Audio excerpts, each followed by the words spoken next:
ലോകമെമ്പാടുമുള്ള ദശലക്ഷക്കണക്കിന് ആളുകളുടെ സ്വപ്നമാണ് അമേരിക്കയിൽ സ്ഥിരതാമസമാക്കുക എന്നത്. അതിനുള്ള ഏറ്റവും പ്രധാനപ്പെട്ട രേഖയാണ് ഗ്രീൻ കാർഡ് അഥവാ പെർമനന്റ് റെസിഡൻസ്. എന്നാൽ ഗ്രീൻ കാർഡിന് അപേക്ഷിക്കുന്ന എല്ലാവർക്കും അത് ലഭിക്കണമെന്നില്ല. പലപ്പോഴും അപേക്ഷകർക്ക് അറിവില്ലാത്ത ചില നിയമപരമായ കാരണങ്ങളാൽ ഗ്രീൻ കാർഡ് നിഷേധിക്കപ്പെടാറുണ്ട്. അടുത്തിടെ വന്ന നിയമപരിഷ്കാരങ്ങളും US സിറ്റിസൺഷിപ്പ് ആൻഡ് ഇമിഗ്രേഷൻ സർവീസിന്റെ കർശനമായ മാനദണ്ഡങ്ങളും അനുസരിച്ച് ആർക്കെല്ലാമാണ് ഗ്രീൻ കാർഡ് നിഷേധിക്കപ്പെടാൻ സാധ്യത, എന്തൊക്കെയാണ് ഇതിലെ പ്രധാന തടസ്സങ്ങൾ, നിങ്ങൾ അറിഞ്ഞിരിക്കേണ്ട കാര്യങ്ങൾ എന്തൊക്കെ, ഇന്നത്തെ വീഡിയോയിൽ നമ്മൾ വിശദമായി ചർച്ച ചെയ്യുന്നത് അമേരിക്കൻ ഗ്രീൻ കാർഡ് ലഭിക്കുന്നതിന് തടസ്സമാകുന്ന പ്രധാന ഘടകങ്ങളെ കുറിച്ചാണ്. ഗ്രീൻ കാർഡ് നിഷേധിക്കപ്പെടുന്നതിനെ ഇമിഗ്രേഷൻ നിയമഭാഷയിൽ ഇൻഅഡ്മിസിബിലിറ്റി എന്നാണ് വിളിക്കുന്നത്. അതായത് ഒരു വ്യക്തിക്ക് അമേരിക്കയിൽ പ്രവേശിക്കാനോ അവിടെ താമസിക്കാനോ നിയമപരമായി യോഗ്യതയില്ല എന്നാണ് അർത്ഥം. Immigration and nationality act section 212 പ്രകാരം നിരവധി കാരണങ്ങളാൽ ഒരാളെ അയോഗ്യനായി പ്രഖ്യാപിക്കാം. ഇതിനെ പ്രധാനമായും 5 വിഭാഗങ്ങളായി നമുക്ക് തരംതിരിക്കാം. ഒന്നാമത്തേത് ആരോഗ്യപരമായ കാരണങ്ങൾ, 2 ക്രിമിനൽ പശ്ചാത്തലം, 3 സുരക്ഷാ ഭീഷണികൾ, 4 സാമ്പത്തിക ബാധ്യത, 5 മുൻകാല ഇമിഗ്രേഷൻ ലംഘനങ്ങൾ. ഇനി നമുക്ക് ഇവ ഓരോന്നും വിശദമായി പരിശോധിക്കാം. അമേരിക്കൻ ഗ്രീൻ കാർഡിന് അപേക്ഷിക്കുന്നവർ കർശനമായ മെഡിക്കൽ പരിശോധനയ്ക്ക് വിധേയരാകണം.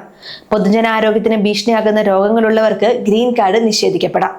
ക്ഷയരോഗം, സിഫിലിസ്, ഗൊണോറിയ തുടങ്ങിയ പകർച്ചവ്യാധികളുള്ളവർക്ക് ചികിത്സ പൂർത്തിയാക്കി സുഖപ്പെടുന്നതുവരെ ഗ്രീൻ കാർഡ് നൽകില്ല. അമേരിക്ക നിർദ്ദേശിച്ചിട്ടുള്ള വാക്സിനുകൾ എടുക്കാത്തവരും അയോഗ്യരാകും. മംസ്, മിസിൽസ്, റുബെല്ല, പോളിയോ തുടങ്ങിയവ ഇതിൽ ഉൾപ്പെടുന്നു. COVID-19 വാക്സിനേഷൻ സംബന്ധിച്ച നിബന്ധനകളും കൃത്യമായി പാലിക്കേണ്ടതുണ്ട്. മറ്റുള്ളവർക്കോ തനിക്കോ അപകടമുണ്ടാകുന്ന തരത്തിലുള്ള മാനസിക വൈകല്യങ്ങൾ ഉള്ളവർക്കും ഗ്രീൻ കാർഡ് നിഷേധിക്കപ്പെടാനുള്ള സാധ്യതയുണ്ട്. അപേക്ഷകൻ മയക്കുമരുന്നിന് അടിമയാണെന്ന് മെഡിക്കൽ പരിശോധനയിൽ തെളിഞ്ഞാൽ അത് വലിയൊരു തിരിച്ചടിയാകും. ക്രിമിനൽ റെക്കോർഡുകൾ ഉള്ളവർക്ക് ഗ്രീൻ കാർഡ് ലഭിക്കുക എന്നത് വളരെ പ്രയാസകരമാണ്.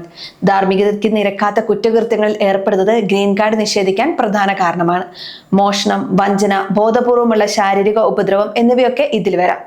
മയക്കുമരുന്ന് കടത്തോ വിപണനവുമായി ബന്ധപ്പെട്ട കേസുകളിൽ ഉൾപ്പെട്ടവർക്ക് ആജീവനാന്ത വിലക്ക് ലഭിക്കാനും സാധ്യതയുണ്ട്.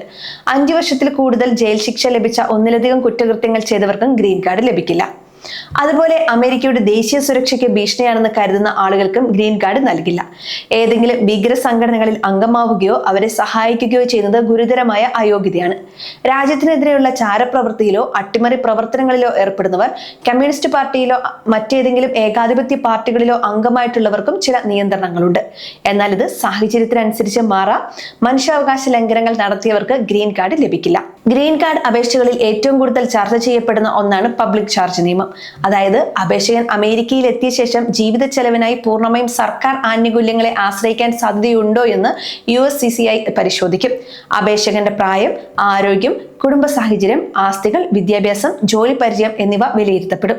ക്യാഷ് അസിസ്റ്റന്റ്, SSI തുടങ്ങിയ സാമ്പത്തിക സഹായങ്ങൾ സ്ഥിരമായി കൈപ്പറ്റുന്നവർക്ക് ഗ്രീൻ കാർഡ് നിഷേധിക്കപ്പെടാൻ സാധ്യതയുണ്ട്. അതുപോലെ അമേരിക്കയിൽ അഫിഡവിറ്റ് ഓഫ് സപ്പോർട്ട് എന്ന രേഖയ്ക്ക് വലിയ പ്രാധാന്യമുണ്ട്. നിങ്ങളെ സാമ്പത്തികമായി സഹായിക്കാൻ ഒരാൾ തയ്യാറാണെന്ന രേഖയാണിത്. മുൻപ് ചെയ്ത ചെറിയ തെറ്റുകൾ പോലും ഗ്രീൻ കാർഡ് അപേക്ഷയെ ബാധിക്കാം.